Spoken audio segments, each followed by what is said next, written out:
আসসালামু আলাইকুম। আজকের মিনি ব্লগসে সবাইকে স্বাগতম। আমি আজকে আপনাদের সাথে পিঠার রেসিপি শেয়ার করব। পিঠা বানানোর জন্য প্রথমে আটাটা ডো তৈরি করে নিব। ডো তৈরি করে নিয়ে আমি রুটি বেলবো। গোল কোনো জিনিসের সাহায্যে আপনারা রুটিটাকে গোল করে নিতে পারেন। আমি গ্লাসের মাধ্যমে কেটেছি। একই রকম করে অনেকগুলো রুটি আমি ছোট ছোট করে কেটে নিয়েছি। তারপরে আমি অনেকগুলো রুটি কেটে নিয়েছি। তাও ছোট্ট চামচের সাহায্যে আমি পুরটা দিচ্ছি। চামচের সাহায্যে পুরটাকে শক্ত করে চেপে দিচ্ছি। হাতের সাহায্যে দুই পাশ শক্ত করে চেপে দিচ্ছি যাতে পুরটা না বের হয়ে যায়।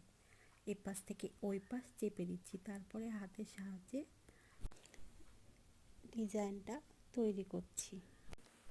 পিঠার ডিজাইনটা অনেক সহজ, আপনারা প্রসেসটা দেখলে বুঝতে পারবেন, কিন্তু পিঠার ডিজাইনটা সাবধানে করতে হবে।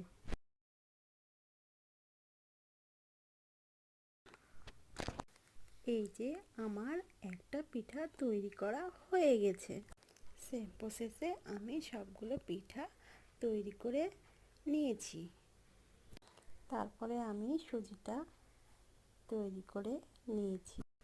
ছোট্ট চামচের সাহায্যে আমি সুজির পুরটা আবারও দিচ্ছি। তারপরে চামচ দিয়ে চেপে দিচ্ছি।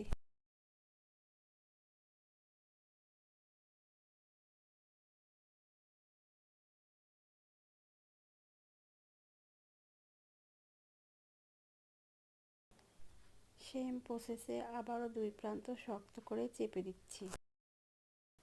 তারপরে আমি আবার সেমভাবে পিঠার ডিজাইনটা তৈরি করে নিচ্ছি।